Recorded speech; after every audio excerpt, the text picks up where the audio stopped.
नमस्कार, जय Hind, Vande Mataram. Gupta coaching classes द्वारा संचालित इस ऑनलाइन प्लेटफॉर्म से मैं अभिषेक गुप्ता एक बार फिर से आप सभी का तहे दिल से हार्दिक स्वागत अभिनंदन करता हूं। बहुत दिनों के बाद मैं आप लोगों के बीच में लाइव आया हूं क्लास 11th के लिए, क्लास 11th के बैच के लिए, क्लास 11th के मेरे सबसे प्यारे बच्चों के लिए। बहुत दिन बाद मैं आप लोगों के बीच में आया हूँ। बीच में थोड़ा सा बहुत व्यस्त कार्यक्रम था और साथ में जैसे कि मैंने आपसे बताया था कि 21 तारीख से आपके संस्थान खुलेगा, तो मैंने कहा अब 21 तारीख से आपकी कोचिंग खुल ही रही है तो 5-10 दिन आप भी रेस्ट कर लीजिए। 21 सितंबर से आपकी कोचिंग खुलती, लेकिन सरकार की तरफ से जो आदेश, जो गाइडलाइन जारी हुआ उसमें ये कहा गया कि अभी भी जो है स्कूल कॉलेज नहीं खुलेंगे, अभी भी कोचिंग संस्थानों को नहीं खोला जाएगा, स्कूल को नहीं खोला जाएगा।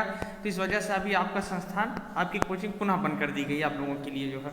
खैर, आप क्लास 11th के बच्चे हैं, आपको परेशान नहीं होना है, हम आपके साथ हैं। तो चलिए ठीक है। बाकी जैसे कि ये उम्मीद लगाई जा रही है कि अक्टूबर से लगभग 1 से 5 अक्टूबर के बीच में जो है 9th से 12th वालों के लिए स्कूल और कॉलेज को खोल दिया जाएगा, जैसा कि उम्मीद बताई जा रही है। तो चलिए ठीक है, 2-4 दिन 10 दिन की और बात है, बाकी अक्टूबर से खुलेगा। तो तब तक चलिए आप तब तक ऑनलाइन के माध्यम से पढ़ लीजिए। जैसे कि आपको याद होगा कि मैं आप लोगों को आवर्त सारणी पढ़ा रहा था, याद कीजिए। आवर्त सारणी मैंने आपको पढ़ाया, मैंने ऑनलाइन के माध्यम से आपका 2 चैप्टर कवर कर दिया, तीसरा चैप्टर मैं आपको पढ़ा रहा हूँ आवर्त सारणी।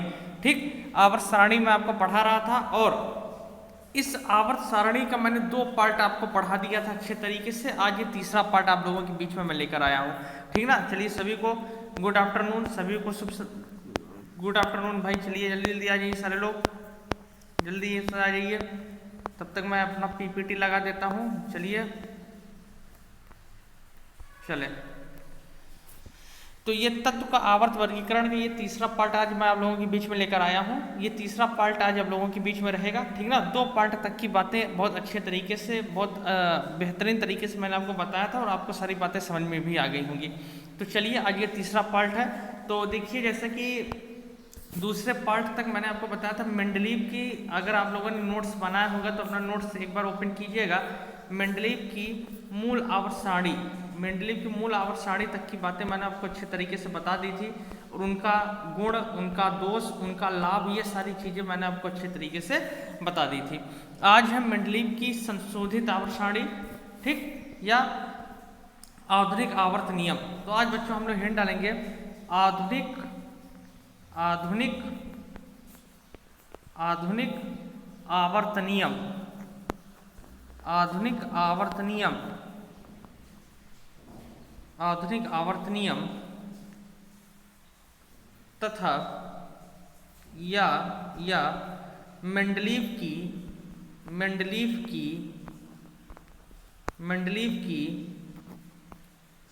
आधुनिक आवर्त सारणी, मेंडलीव की आधुनिक आवर्त सारणी, मेंडलीव की आधुनिक आवर्त सारणी, आधुनिक आवर्त नियम या मेंडलीव की आधुनिक आवर्त सारणी, मेंडलीव की आधुनिक आवर्त सारणी।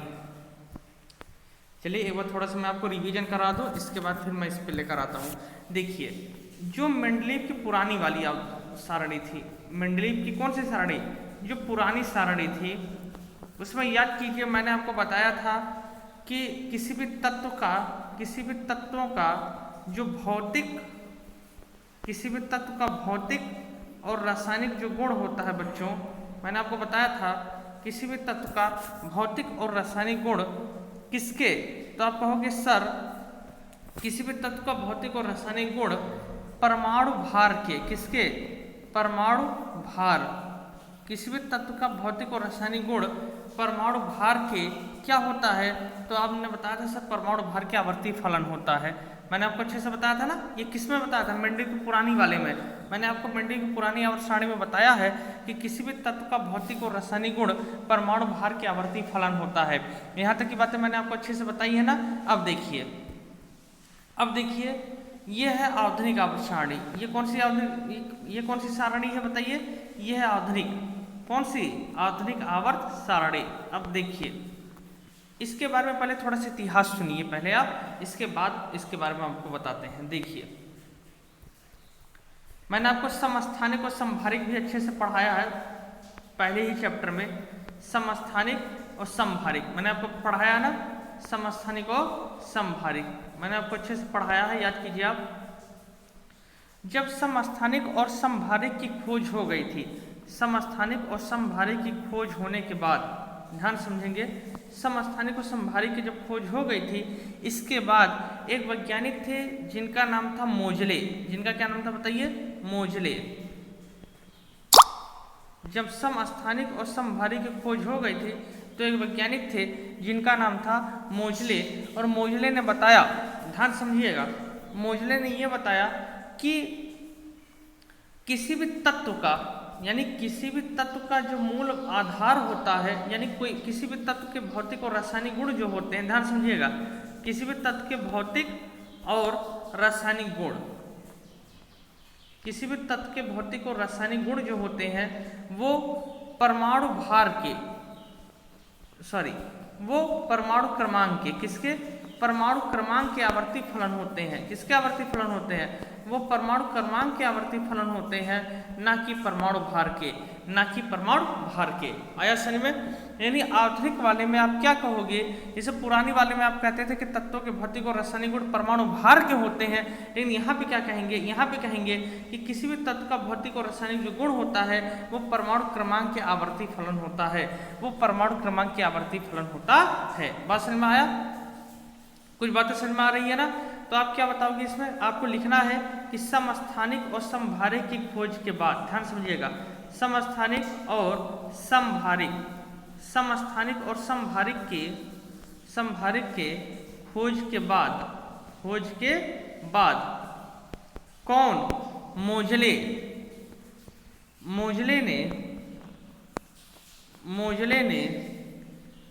मोजले ने एक आवर्त सारणी प्रस्तुत किया। मोजले ने एक आवर्त सारणी प्रस्तुत किया जिसे मेंडलीव की आधुनिक आवर्त सारणी कहते हैं, जिसे मेंडलीव की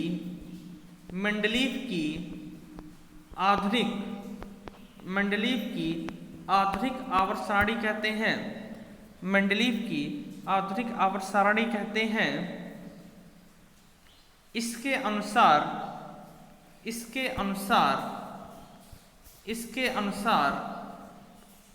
तत्व के भौतिक व रासायनिक गुण, परमाणु क्रमांक के आवर्ती फलन होते हैं। परमाणु क्रमांक के आवर्ती फलन होते हैं। क्योंकि अब हमें क्या करना है? अब हमें केवल परमाणु क्रमांक लेना है। अब परमाणु भार से हमारा कोई मतलब नहीं है, ठीक ना? तो यहाँ पे अब जब आधुनिक नियम आ गया तो ये किसके? परमाणु क्रमांक के आवर्ती फलन होते हैं। किसी भी तत्व के भौतिक व रासायनिक गुण परमाणु क्रमांक के आवर्ती फलन होते हैं। आवर्ती मतलब होता है बार बार। मैंने आपको अच्छे तरीके से बता दिया था पहले ही चीजों में। 2 पार्ट का लेक्चर पहले देखने के बाद ही इसको देखिएगा जो नए बच्चे हैं। परमाणु क्रमांक के आवर्ती फलन होते हैं।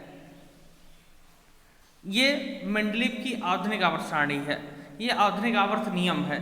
देखिए क्वेश्चन कैसे पूछा जाता है? जैसे पूछा जाएगा मेंडलीव का आवर्त नियम। अगर मेंडलीव का आवर्त नियम पूछ लिया तो आप परमाणु भार कहेंगे, लेकिन अगर पूछ लिया मेंडलीव का आधुनिक आवर्त नियम, मेंडलीव का अगर आधुनिक आवर्त नियम पूछ लिया तो आप परमाणु क्रमांक कहेंगे, ठीक? चलिए, बाकी 11 की पढ़ाई अभी जान लीजिए कहीं नहीं हो रही है। कोई भी 11 को नहीं पढ़ा रहा, केवल हम ऐसे हैं जो आपको 11 की लगातार पढ़ाई दे रहे हैं। हाँ, कुछ दिन लगभग 10 से 15 दिन मैं आप लोगों के बीच में नहीं रहा, ऑनलाइन नहीं आ पाया क्योंकि बहुत ज़्यादा मैं बिजी था जो है, लेकिन तब भी आज मैं टाइम निकाल कर आपके बीच में आया हूँ।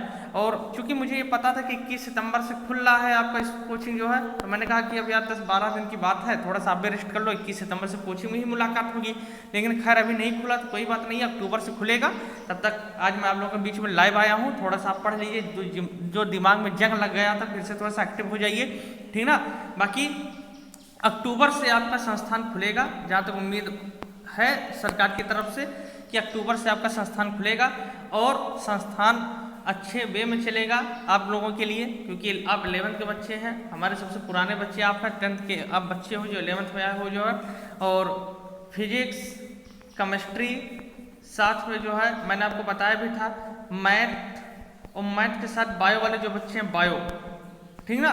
हालांकि 11th में बच्चे बहुत ज़्यादा एक्टिव नहीं रहते, कहते हैं कि 11th है कोई मतलब नहीं है, 12th में पढ़ेंगे, लेकिन ये जान लीजिए अगर आपको कंपटीशन की तैयारी करनी है तो आपके लिए 11th बहुत ज़रूरी है, ये आप जान लीजिए, क्योंकि 12th से कंपटीशन में कुछ नहीं पूछा जाता, जो भी पूछा जाता है वो सब 11th से पूछा जाता है। तो अगर आप पढ़ना चाहेंगे तो 3-4 महीने का टाइम रहेगा, 3-4 महीने में पढ़ाया जाएगा, और इसके बाद लगभग 15 फरवरी से आपका 12th का बैच चालू हो जाएगा। 15 फरवरी के दौरान आपका 12th का बैच चालू हो जाएगा, ठीक ना, अगर सब कुछ सही रहा, सब कुछ सिचुएशन सही रही तो फिजिक्स केमिस्ट्री मैथ बायो, और जैसे कि मैंने आपको बताया था इंग्लिश की भी क्लास आपको मिलेगी, आप इसके लिए परेशान नहीं होंगे, इंग्लिश की भी क्लास आपको दी जाएगी। इंग्लिश ग्रामर पोर्शन जो सेकंड पेपर है वो पूरा हम आपको कवर कराएंगे धीरे धीरे, क्योंकि आपके पास टाइम रहेगा अभी, तो इंग्लिश का ग्रामर पोर्शन भी हम आपका कवर कराएंगे। जैसे कि मैंने कहा था ये आपकी फ्री क्लास रहेगी इंग्लिश के लिए, तो आप परेशान नहीं होंगे, इंग्लिश ग्रामर पोर्शन हम आपका पूरा कवर कराएंगे, जो है धीरे धीरे चलता रहेगा, क्योंकि 11th 12th दोनों का ग्रामर एक ही है, तो आप 11th से पढ़ोगे 12th तक सब तैयार हो जाएगा आपका, ठीक ना। तो इस तरीके से आपकी पढ़ाई कराई जाएगी, आप एकदम परेशान नहीं होंगे, अच्छे वे में चलेगा, बस एक बार संस्थान को खुलने दीजिए। चलिए 11th वालों के लिए आइए अब, तो मेंडलीव का आवर्त सारणी, आधुनिक आवर्त सारणी क्लियर हो गया, ठीक ना। किसी भी तत्व का भौतिक और रासायनिक गुण किसके परमाणु क्रमांक के क्या होते हैं बताइए, आवर्ती फलन होते हैं। अब अगली हिंट डालेंगे मेंडलीव के आवर्त सारणी के गुण, मेंडलीव के आधुनिक आवर्त सारणी के गुण, मेंडलीव के आधुनिक आवर्त सारणी के गुण।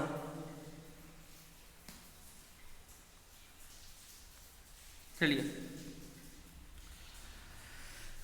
देखिए, जैसा कि मैंने आपको मेरे बच्चों बताया था कि एक होता है आवर्त और एक होता है वर्ग। आवर्त मतलब इस तरीके की लाइन रहेगी, क्षैतिज लाइन, कैसे लाइन, क्षैतिज लाइन, और अगर हम वर्ग की बात करेंगे तो इस तरीके की लाइन रहेगी, खड़ी लाइन यानी ऊर्ध्वाधर लाइन। बात समझ में आ रहा है ना। जैसे कि मैं आपको अगर सारणी दिखा दूं, हालांकि ये जो है देखिए, चलिए मैं आपको सारणी दिखा देता हूं, थोड़ा सा बड़ा कर दूं, आप इधर देखिए, चलिए अब इधर देखेंगे, इसमें ये देखिए, ये जो लाइन आप देख रहे हो इस तरीके की दिखाई पड़ रही है आपको लाइन, इस तरीके की लाइन आप देख रहे हैं, ठीक ना। इसी को कहते हैं क्या, इन्हीं को हम कहते हैं आवर्त, इन्हीं को क्या कहते हैं, इन्हीं को हम आवर्त कहते हैं। क्या कहते हैं, आवर्त। क्यों, क्योंकि ये देखिए कैसी लाइन है, बड़ी लाइन है यानी क्षैतिज लाइन है। ये सब कैसी लाइन है आपकी, कहोगे सर ये सब कौन सी लाइन है बताइए, क्षैतिज लाइन है। कैसी लाइन है, क्षैतिज लाइन है। बात समझ में आ रहा है ना। तो कहने का क्या मतलब है मेरे बच्चों, कहने का मतलब ये है कि इस आवर्त सारणी में, इस आवर्त सारणी में 7, देखो 1 2 3 4 5 6 और 7, तो इस आवर्त सारणी में 7 आवर्त थे। कितने आवर्त थे, आप ध्यान से देखेंगे, आप कहेंगे इस आवर्त सारणी में 7 आवर्त थे। इस आवर्त सारणी में कई आवर्त थे, 7 आवर्त थे, जिन्हें क्या कहा जाता था, जिन्हें श्रेणी के नाम से जाना जाता था। किस नाम से जाना जाता था, जिन्हें श्रेणी के नाम से जाना जाता था। ठीक, आप लिखेंगे पहला, इस आवर्त सारणी में 7 आवर्त हैं जिन्हें श्रेणी कहते हैं।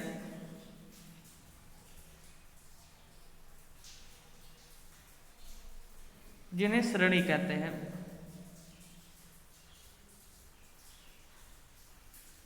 सात क्लियर हो गया ना। ये यही जो 7 मैंने आपको बताया, ये यही 7 है, देख लीजिए 1 2 3 4 5 6 7। तो इस आवर्त सारणी में यानी इस सारणी में कई आवर्त हैं, 7 आवर्त हैं, जिन्हें किस नाम से जाना जाता था, जिन्हें श्रेणी कहते थे। फिर देखिए दूसरा क्या है सर, दूसरा ये है, आप बहुत ध्यान समझेंगे। दूसरा देखिए, पहले, दूसरे, तीसरे, और 7वें आवर्त में, ध्यान समझना, पहले, दूसरे, तीसरे और 7वें जो आवर्त है उसमें एक एक क्षैतिज पंक्तियां थी। क्या क्या क्षैतिज पंक्ति? एक एक। पहले, दूसरे, तीसरे और 7वें आवर्त में क्या क्या क्षैतिज पंक्तियां थी? तो आप कहोगे सर उसमें एक एक क्षैतिज पंक्तियां थी। लिखेंगे पहले, दूसरे, तीसरे और 7वें आवर्त में, और 7वें आवर्त में एक एक क्षैतिज पंक्तियां हैं। पहले, दूसरे, तीसरे और 7वें आवर्त में एक एक क्षैतिज पंक्तियां हैं, एक एक क्षैतिज पंक्तियां हैं।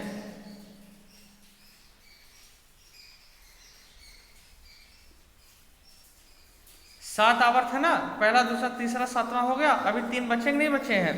ये तो 4 ही हुआ संख्या में ना, अभी 3 बचे हैं। अब कौन कौन बचा देखिए। अब चौथे, 5वें और 6वें आवर्त में, ध्यान समझना, चौथे, 5वें और 6वें आवर्त में दो दो क्षैतिज पंक्तियां हैं। क्या क्या क्षैतिज पंक्तियां? दो दो क्षैतिज पंक्तियां हैं, दो दो क्षैतिज पंक्तियां हैं। चौथे, 5वें और 6वें आवर्त में दो दो क्षैतिज पंक्तियां हैं, दो दो क्षैतिज पंक्तियां हैं।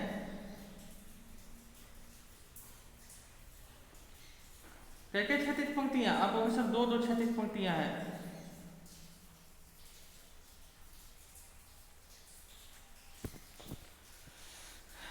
समझ में आया? इससे पहला आवर्त रहेगा तो उसमें एक ही क्षैतिज पंक्ति है, लेकिन जब चौथा आवर्त है तो उसमें ऐसे ऐसे करके 2 भाग में बांट दिया गया था इसको। ठीक ना, कहने का ये मतलब है। चलिए अब देखिए, चौथे, 5वें और 6ठें, इसमें क्या क्या क्षैतिज पंक्तियां हैं? इसमें दो दो क्षैतिज पंक्तियां हैं ना। दो दो क्या थी? क्षैतिज पंक्तियां नहीं, भी हमने लिखा कि चौथे, 5वें और 6वें आवर्त में क्या क्या क्षैतिज पंक्तियां हैं? दो दो क्षैतिज पंक्तियां हैं। अब दो दो क्षैतिज पंक्तियां हैं तो भैया देखिए, इसमें एक को कहेंगे सम, एक को क्या कहोगे? सम कहते हैं, और एक को क्या कहते हैं बताइए? विषम कहते हैं। अरे जब दो है तो एक को सम कहा जाएगा और एक को क्या कहा जाएगा? विषम कहा जाएगा। तो लिखेंगे चौथे, 5वें और 6वें, चौथे, 5वें और 6वें आवर्त के चौथे, 5वें और 6वें आवर्त के दो दो क्षैतिज पंक्तियों को क्रमशः सम और विषम श्रेणियां कहते हैं। सम और विषम श्रेणियां कहते हैं। सम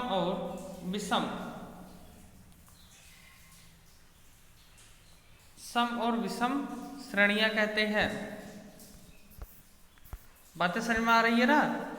चलिए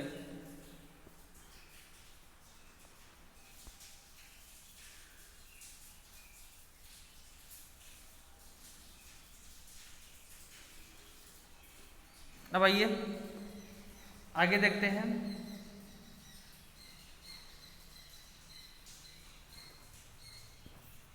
देखिए, जो पहला आवर्त यानी कि जैसे 7 आवर्त है ना, तो पहले आवर्त में कुल 2 तत्व हैं। पहले आवर्त में कुल कितने तत्व हैं? 2 तत्व हैं। ध्यान समझिए, पहले आवर्त में कुल 2 तत्व हैं। और आप बताओ, जैसे आप क्वेश्चन पेपर देते हो तो पहले अतिलघु प्रश्न आता है ना, इस वजह से चूंकि ये 2 नंबर के हैं, यानी इसमें केवल 2 तत्व हैं, इस वजह से इन्हें हम कहते हैं, पहले आवर्त का नाम है अतिलघु आवर्त। कौन सा आवर्त? अति लघु आवर्त।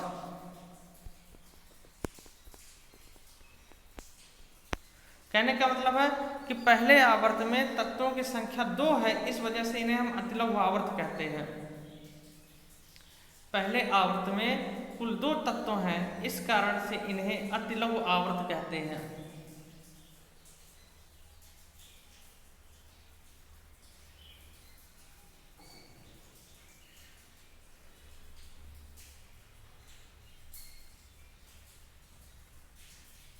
पहले आवर्त में कुल कितने तत्व हैं? 2 तत्व हैं, इस वजह से इन्हें अतिलघु आवर्त कहते हैं। चलिए फिर देखिए, दूसरे और तीसरे आवर्त में आपने पढ़ा है 7 आवर्त ना, तो दूसरे और तीसरे आवर्त में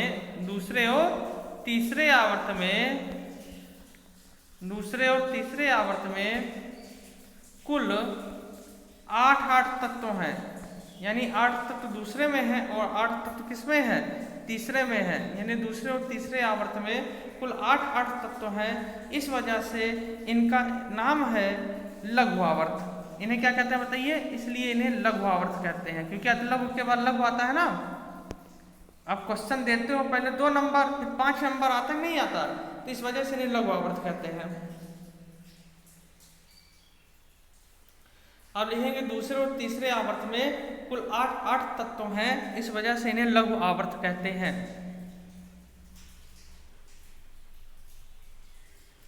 इस वजह से इन्हें लघु आवर्त कहते हैं। देखिए जो पुराने बच्चे हैं, जो जिन्होंने ये चैप्टर पढ़ा वो पढ़ेंगे, बाकी परेशान नहीं होंगे, नए वाले नहीं समझ में आएगा, बाकी हम क्लास में एक बार फिर से इसको पढ़ाएंगे, आप परेशान मत होइएगा। मतलब जब आपको नहीं समझ में आएगा एक बार क्लास में जब आइएगा तो आप पूछिएगा हमसे। देखिए जितना आपने ऑनलाइन पढ़ लिया है, जो डाउट्स होगा आपको जब आप क्लास में आएंगे तो अपना पूरा डाउट्स आप हमको क्लियर बताइएगा, जो कि सर हमको ये टॉपिक नहीं समझ में आया है तो हम उसको फिर से बता देंगे। क्योंकि ऑनलाइन के माध्यम से कई सारी चीज़ें मान लीजिए नहीं समझ में आ पाती हैं, तो नोट्स आपका बना ही है, तो एक बार आप आइएगा पूछिएगा, ठीक। यानी दूसरे और तीसरे आवर्त में कुल 8 तत्व हैं, जिन्हें क्या कहते हैं, जिन्हें हम लघु आवर्त कहते हैं। फिर देखिए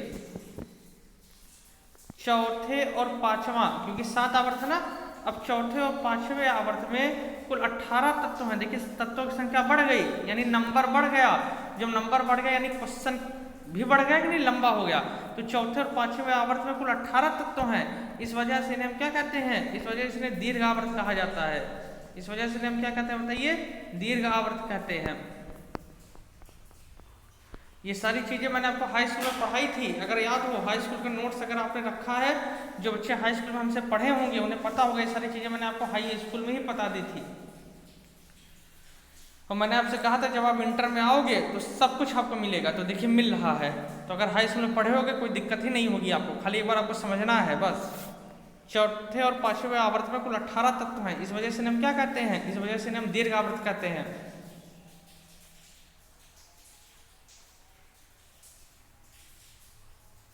चलिए अब देखिए छठवां आवर्त देखेंगे, बहुत इंपॉर्टेंट है। देखिए छठवें आवर्त में कुल 32 तत्व हैं। क्या तत्व हैं, छठवें आवर्त में कुल 32 तत्व हैं, इस वजह से इन्हें अति दीर्घ आवर्त कहते हैं। क्या कहते हैं बताइए, अति दीर्घ आवर्त। इस वजह से इन्हें अति दीर्घ आवर्त कहते हैं। छठवें आवर्त में कुल 32 तत्व हैं, इस कारण से इन्हें अति दीर्घ आवर्त कहते हैं। और इन 32 तत्वों में से, अब ध्यान समझिएगा, इन 32 तत्वों में से 14 तत्वों को आवर्त सारणी के बाहर स्थान दिया गया है। इन 14 तत्वों को आवर्त सारणी के बाहर स्थान दिया गया है। आवर्त सारणी के बाहर स्थान दिया गया है। अभी हम दिखाएंगे आपको फिगर में, रुके रहो। बाहर स्थान दिया गया है, आप लिखिएगा। आप लिखेंगे कि छठवें आवर्त में कुल 32 तत्व हैं, जिन्हें अति दीर्घ आवर्त कहते हैं। अब देखो अति दीर्घ 32 तत्वों की संख्या बढ़ गई। छठवें आवर्त में कुल 32 तत्व हैं, अतः इन्हें अति दीर्घ आवर्त कहते हैं। इनमें से 14 तत्वों को आवर्त सारणी के बाहर स्थान दिया गया है। आवर्त सारणी के बाहर स्थान दिया गया है,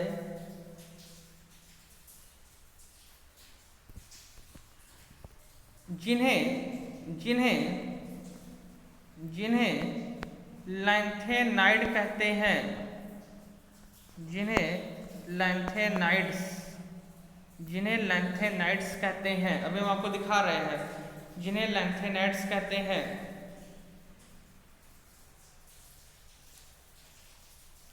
जिन्हें लैंथेनाइड्स कहते हैं।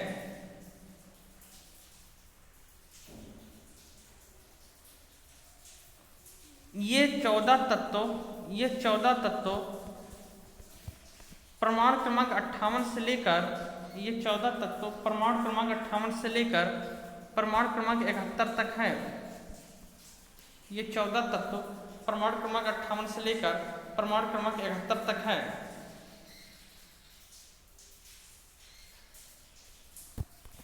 देखिए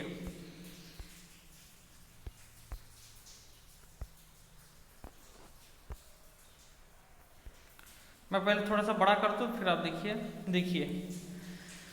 ये देखिए लिखा है लैंथेनाइड। ये क्या लिखा है बताइए? लैंथेनाइड। आप देख रहे होगे ये आपका लैंथेनाइड लिखा है ना। आप देखो ये पूरी आवर्त सारणी है। इस आवर्त सारणी के बाहर इन्हें स्थान दिया गया कि नहीं? इन्हें इसके अंदर नहीं दिया गया है। इनका जो स्थान है वो इनके कहाँ दिया गया है? बाहर दिया गया है। इसी वजह से इन्हें हम लैंथेनाइड कहते हैं। ये कुल परमाणु क्रमांक 58 से स्टार्ट है। कहाँ से स्टार्ट है? देखिए परमाणु क्रमांक 58। देखिए ये परमाणु क्रमांक 58 से स्टार्ट है। परमाणु क्रमांक 58 आप देख रहे हो, परमाणु क्रमांक 58 से लेकर स्टार्ट है ये। और 1 2 3 4 5 6 7 8 9 10 11 12 13 14, यानी परमाणु क्रमांक 58 से लेकर परमाणु क्रमांक 71 आप देख रहे हैं। इनके परमाणु क्रमांक कहाँ तक? 71 तक। देखिए ये है 14 तक। इन्हें आवर्त सारणी के कहाँ स्थान दिया गया है? बाहर स्थान दिया गया है, यानी इन्हें इसके अंदर नहीं रखा गया है। इन्हें आवर्त सारणी के बाहर स्थान दिया गया है। इस वजह से इन्हें हम क्या कहते हैं बताइए? इन्हें हम लैंथेनाइड कहते हैं। ठीक। छठे आवर्त 32 तक 14 तत्वों का आवर्त सारणी के कहाँ स्थान दिया गया है? बाहर स्थान दिया गया है। आइए फिर चलते हैं। अब बचा आपका 7वां आवर्त। कौन सा आवर्त? 7वां आवर्त। 7वां आवर्त में भी कुल मिला, ये जो 7वां आवर्त है ये अभी अपूर्ण है, यानी अभी भरा नहीं है। 7वां आवर्त अभी अपूर्ण है। इसमें कुल 28 तत्व हैं। इन्हें भी हम अति दीर्घ आवर्त ही कहते हैं, क्योंकि अभी इसमें और तत्व आ सकते हैं, तो इन्हें भी हम अति दीर्घ आवर्त कहते हैं। आप देखेंगे 7वां आवर्त अपूर्ण है। 7वां आवर्त अपूर्ण है, इन्हें भी अति दीर्घ आवर्त कहते हैं। इन्हें भी अति दीर्घ आवर्त कहते हैं। इनमें तत्वों की कुल संख्या 28 है। इनमें तत्वों की कुल संख्या 28 है।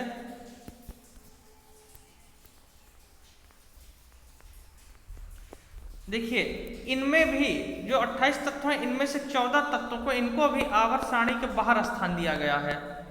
आप देखेंगे इनमें से 14 तत्वों को आवर्त सारणी से बाहर स्थान दिया गया है।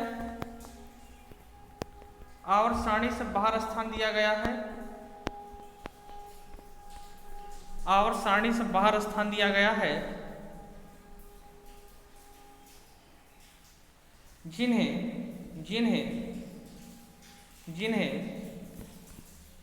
एक्टेनाइड कहते हैं। जिन्हें एक्टेनाइड्स कहते हैं। एक्टेनाइड्स। जिन्हें एक्टेनाइड्स कहते हैं। जिन्हें एक्टेनाइड्स कहते हैं।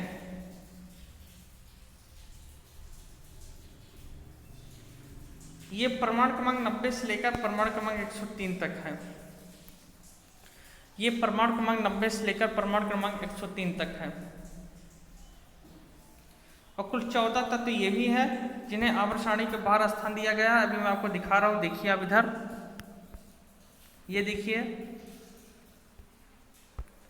ये आप देख रहे हो एक्टेनाइड लिखा है। देखिए ठीक ना, 90 से स्टार्ट है। ठीक, 90 से स्टार्ट है, एक्टेनाइड कहते हैं। आवर्त सारणी के बाहर स्थान दिया गया है। 90 91 92 देख रहे हो आप, ये पूरा 95 97 98 टोटल जो है जाकर ये 102, ये 102 है, ये 103, ये थोड़ा सा कट गया है, ये आपका 103, यानी कि इन्हें भी हम आवर्त सारणी के बाहर स्थान दिए हैं। इस वजह से इन्हें हम क्या कहते हैं बताइए? एक्टेनाइड कहते हैं। बातें समझ में आ रही है ना? क्लियर हो रहा है? यानी कि 14 तत्व जिन्हें लैंथेनाइड कहते हैं छठे वाले को, और 14 तत्व इन्हें हम क्या कहते हैं बताइए? इन्हें हम एक्टेनाइड कहते हैं। इन्हें हम एक्टेनाइड कहते हैं। बातें समझ में आ रही है? नोट सब अच्छे से बनाते रहेंगे। ठीक। और संस्थान जैसे ही खुलेगा, ऑफलाइन कोचिंग जैसे ही खुलेगी, सब कुछ आपका अच्छे तरीके से स्टार्ट हो जाएगा। देखिए हमारा जो एम है, जो हमने टारगेट बनाया है आप लोगों के लिए, वो ये बनाया है कि पहली बात तो जो है स्कूल मान लीजिए अब हाँ वैसे खुलने की उम्मीद है, ये तो कन्फर्म सी बात है जो है। तो जैसे कि मैंने आपका एम बनाया है कि लगभग 15 फरवरी तक आप लोगों का सिलेबस, आप लोगों का 12th का बैच स्टार्ट कर दिया जाए 15 फरवरी से। यानी 15 फरवरी से आपका 12th का जो बैच है वो स्टार्ट कर दिया जाए। मैंने ये एम बनाया है आप लोगों के लिए, ठीक ना। ये जान लीजिए इस बार 12th वाले बच्चे इतना ज़्यादा परेशान हो गए हैं, क्या बताएं। आप ये समझ सकते हैं, मैंने देखिए 12th वालों का मैंने बैच स्टार्ट किया था 12 फरवरी से। इस बार जो मैंने 12th का बैच स्टार्ट किया था 12th वालों का, वो 11 फरवरी से स्टार्ट किया था, लेकिन 20 मार्च को ही ऑफलाइन कोचिंग बंद हो गई हमारी, ठीक। ऑफलाइन बंद हो गया। इसके बाद से लगभग 1-2 महीने के बाद से, हालांकि इसके बाद से मैं उन लोगों को ऑनलाइन नोट्स दे रहा था, लेकिन ऑनलाइन वीडियो नहीं दे रहा था। फिर मैंने उन लोगों के लिए ऑनलाइन वीडियो बनाना स्टार्ट किया, यानी जैसे हम आपको दे रहे हैं ऑनलाइन वीडियो के माध्यम से हम उनका सिलेबस पूरी तरीके से कवर करा रहे हैं। अब ये जान लीजिए पूरा ऑनलाइन वीडियो के माध्यम से हम उनका सिलेबस कवर करा रहे हैं। तब भी जान लीजिए केमिस्ट्री लगभग सिलेबस जो है उनका कंप्लीट होने वाला है, जो फर्स्ट पेपर लगभग खत्म होने वाला है, उसके बाद सेकंड पेपर बचा है, ठीक ना। तो वैसे आप लोगों के लिए भी रहेगा, आप लोगों के लिए तो जान लीजिए ऑफलाइन खुल रहा है, तो आपको परेशान नहीं होना है। तो 15 फरवरी से उम्मीद हम यही करेंगे कि आपको हम 12th का बैच स्टार्ट करते हैं, उसके पहले हम आपका 11th खत्म कर दें। और जब तक 11th नहीं पढ़े रहेंगे आप, तब तक आपको 12th का बैच स्टार्ट समझ में कुछ नहीं आएगा, ये आप जान लीजिए। अगर आपने 11th पढ़ा तभी आपको 12th का समझ में आएगा। और आप लोगों के लिए हमने एक सुविधा ये भी लगाया है कि इंग्लिश की क्लास हमने उन लोगों को भी इंग्लिश पढ़ाया था। जब ये लोग बच्चे आए थे 12th वाले, तो फरवरी में जब मैंने स्टार्ट किया था तो मैंने उनको इंग्लिश पढ़ाया था, इंग्लिश की क्लासेस मैं उनको दे रहा था, लेकिन बंद हो गया। फिर कोचिंग खुला, अभी बीच में फिर जब संस्थान खुला, तो अब चूंकि टाइम ही नहीं है कि मैं उनको इंग्लिश दे सकूं, तो केवल केमिस्ट्री ही पढ़ाया जा रहा है उन्हें जो ऑफलाइन कोचिंग में, ठीक ना। लेकिन अब आपके लिए क्या रहेगा, आपके लिए टाइम है, तो आपको मैं इंग्लिश की फ्री क्लासेस सेकंड पेपर में आपको दूंगा, क्योंकि फर्स्ट पेपर से कोई मतलब नहीं है, फर्स्ट पेपर तो हमेशा चेंज हो जाएगा, 11th में दूसरा, 12th में दूसरा है, लेकिन इंग्लिश सेकंड पेपर जो है वो पूरा सेम टू सेम वही रहेगा।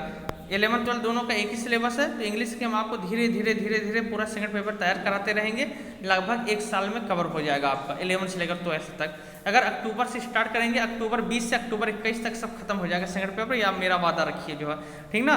तो इंग्लिश हम आपका पूरा कवर करा देंगे, आपको इंग्लिश के लिए परेशान नहीं होना। बाकी फिजिक्स, केमिस्ट्री, मैथ, बायो सब कुछ चलेगा। आप आइए, स्वागत है आपका। हम भी बहुत दिन से आपसे मिलने के लिए कह रहे हैं। बहुत सारे बच्चे जब 21 तारीख को बहुत खुश हो गए थे, लेकिन जब मैंने 21 को फिर मैसेज किया कि अभी संस्थान नहीं खुलेगा, बहुत सारे बच्चे दुख भी हो गए थे जो है, ठीक ना। बहुत सारे मैसेज आ रहे थे कि सर बताइए कैसे होगा, लेकिन खैर बच्चों परेशान ना हो, जल्द ही आपका संस्थान खुलेगा। तो चलिए आज की क्लास हम यहीं तक रखते हैं। अच्छा देखिए, जैसे मैं अगर आपसे मान लीजिए डेली लाइव ना आ पाऊँ तो आप परेशान ना होइए, क्योंकि थोड़ा सा बिजी कार्यक्रम है, अब आप समझ रहे हैं। उसके लिए हमको यहाँ पे पब्लिक वीडियो में हम इसको नहीं बोलना चाहते जो है, बहुत बिजी कार्यक्रम है। बस बिजी का मतलब आप समझ जाइए अब क्या है बिजी का मतलब ना। हाँ, कोचिंग संस्थान क्या से क्या है अब आप समझ जाइए, थोड़ा सा बिजी कार्यक्रम है, तो इस वजह से अगर मैं डेली आपके बीच नहीं आ पाता हूँ तो आप परेशान नहीं होंगे। बाकी संस्थान खुलने वाला है तो वहाँ पे कवर कराएंगे। हाँ, अगर मौका मिलेगा तो मैं फिर से 1-2 दिन बाद आपसे लाइव आ जाऊँगा, तब तो आप नोट्स बनाते रहिए, ठीक ना बच्चों। तो चलिए आज की क्लास यहीं तक रखते हैं। बाकी ग्रुप में जैसा होगा हम आपको सारी सूचनाएं देंगे, कब कैसे क्या करना है, क्या आगे की रणनीति है, कैसे कोचिंग खुलना है, ठीक ना। तो आप परेशान नहीं होंगे। तो इतना पढ़िए लिखिए, फिर मिलेंगे एक नई ऊर्जा के साथ, एक नए उत्साह के साथ। तब तक के लिए हंसते रहिए, खेलते रहिए, मुस्कुराते रहिए। बहुत बहुत धन्यवाद।